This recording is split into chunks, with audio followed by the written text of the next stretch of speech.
Kami cukup senang atas pelantikan pengurus DPD Horas Bangsa Batak Provinsi Jawa Timur, juga DPC Kota Sidoarjo, Kota Surabaya dan Kabupaten Sidoarjo.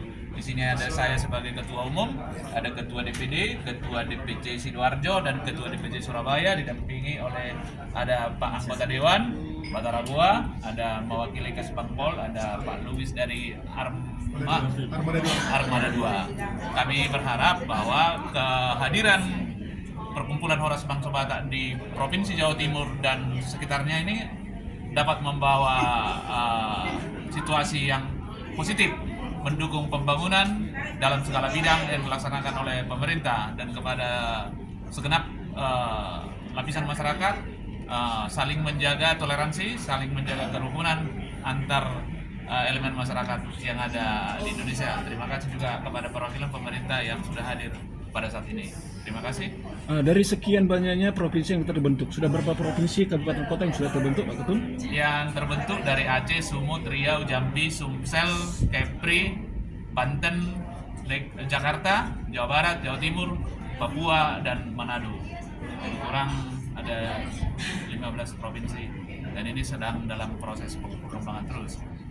Kira-kira harapannya ke depan? Harapannya ke depan tentang HBB kita ini? Harapannya ke depan, ya tetap kita menjadi garda terdepan dalam mempertahankan Pancasila, NKRI, dan Bhinneka Tunggal Ika. Tentu bekerja sama bersama-sama dengan elemen masyarakat Indonesia. Kembali ke sambutan saya tadi, bahwasanya dulu kita ini terpecah belah. Tetapi sejak Sumpah Pemuda kita bersatu, ada yang Batak, ada yang Jawa, ada yang Celebes, dan ini yang harus kita tetap pertahankan. Dalam situasi yang sekarang ini, yang serba ada tidak menentu ya Pak, ya ada kekacauan di sana sini, kami berharap dari HBB terus kepada HBB agar menjaga kondusivitas. Saya sebagai ketua umum dapat mengerti aspirasi yang disampaikan oleh masyarakat, tapi sekali lagi sampaikanlah aspirasi dengan cara-cara yang elegan gitu ya. Jadi saya juga tidak sependapat kalau ada yang merusak fasilitas ini segala macam. Saya sehari sebelum kejadian itu saya sudah menyampaikan, demo tidak mesti rusuh. Demo itu sebenarnya adalah istilah umum, tapi kalau istilah undang-undang menyampaikan aspirasi di depan umum gitu ya. Saya sebagai ketua umum seringkali mengomandoi demo, tapi saya nggak pernah melakukan kerusuhan karena tujuan utamanya menyampaikan aspirasi. Sepanjang aspirasi itu sudah sampai, saya pikir sudah. Dan sekarang saya himbau kepada para pendemo itu, aspirasi itu sudah didengar dan direspon oleh pemerintah, dalam hal ini pemerintah tertinggi ya Presiden Republik Indonesia Bapak Prabowo. Marilah kita jaga kondusivitas, marilah kita jaga keamanan dan ketertiban. Toh juga kalau terjadi kerusuhan, kita semua yang akan rugi. Oke, mungkin ya, terima kasih rekan-rekan dari yang Pak, lain. untuk peran HBB sendiri itu bagaimana Pak terhadap masyarakat ini Pak? Perannya Pak? Ya, saya sebagai ketua umum memerintahkan terus kepada HBB dan masyarakat luas agar mendinginkan suasana, agar kondisi. Sekarang aspirasi kita kan sudah tersampaikan. Jangan lagi ada aksi-aksi, apalagi aksi-aksi anarkisme gitu ya.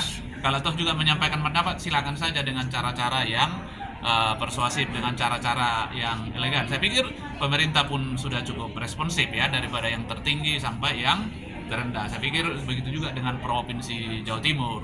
Cuma saya juga menyesalkan ada kejadian pembakaran ya Pak di Gedung Gerahadi tadi malam, kerusuhan itu. Janganlah terjadi seperti itu. Terus kepada HBB, jangan sampai ada ikut aksi yang anarkisme seperti itu. Tolong juga dikampanyekan gitu ya, agar yang lain dalam melaksanakan aspirasi dengan cara-cara yang betul-betul bermartabat gitulah kira-kira. Program ke depan untuk masyarakat dari HBB sendiri apa ini?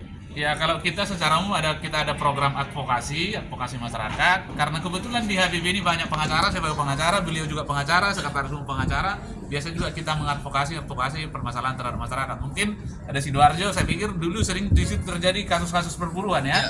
Ada mas pion di situ apa segala macam. Jadi banyak kawasan industri di situ. Mungkin ya advokasi di bidang hukum, perburuan, yang menjadi fokus juga ini ke depan kepada pengurus DPD Jawa Timur. Banyak program pemerintah sebenarnya yang tidak tersampaikan dengan masyarakat dengan baik. Mungkin ada KIS, ada KIP, ada BPJS, ada program-program yang lain. Mungkin Pak Kesbangpol bisa nanti menerangkan banyak program pemerintah itu sebenarnya, tapi tidak terlaksana dengan baik, sehingga kan ini yang perlu juga peran serta dari organisasi masyarakat, bagaimana mendukung pemerintah agar program pemerintah itu berjalan dengan baik. Pak. Ya, jadi kami dari DPRD Provinsi Jawa Timur menyambut baik dilantiknya HBB ini, dan tentu kami berharap yang dilakukan HBB ke depan bisa bersinergis dengan pemerintah provinsi, dengan teman-teman di DPRD untuk kemajuan masyarakat Jawa Timur, untuk kemajuan Indonesia, karena Indonesia itu berbineka. Kita punya perda penyelenggaraan toleransi kehidupan bermasyarakat, itu juga bisa menjadi salah satu dasar untuk kita memperkuat kebinekaan di Jawa Timur ini. Untuk harapan tersendiri buat pelantikan HBB ini apa, Pak? Ya, kita berharap HBB mengambil peran. HBB tadi sudah disampaikan menjadi garda terdepan dalam penguatan toleransi kebinekaan di Jawa Timur ini, sekaligus juga dalam program-program pembangunan, karena sejatinya semua tujuan organisasi ini kita ada di Indonesia untuk memajukan dan mesejahterakan masyarakat.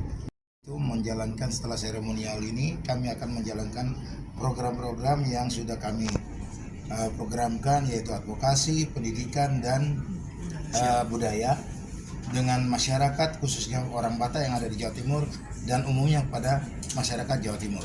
Itu program-program yang paling masih dalam waktu jangka pendek yang akan kami lakukan di dalam HBB Jawa Timur.